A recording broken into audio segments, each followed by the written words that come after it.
জনতারে জ্বালাইয়া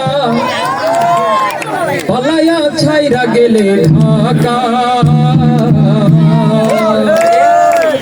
গণভবনটা এখন ফাঁকা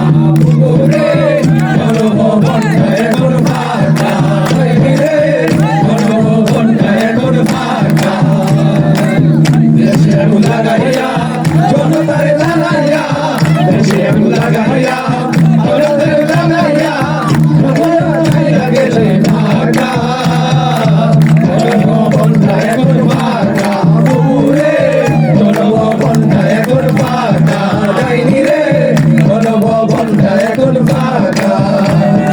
অধিকারের বললে কথা বলেছিলে রাজাকার দেশবাসী বুঝা গেছে তুমি বড়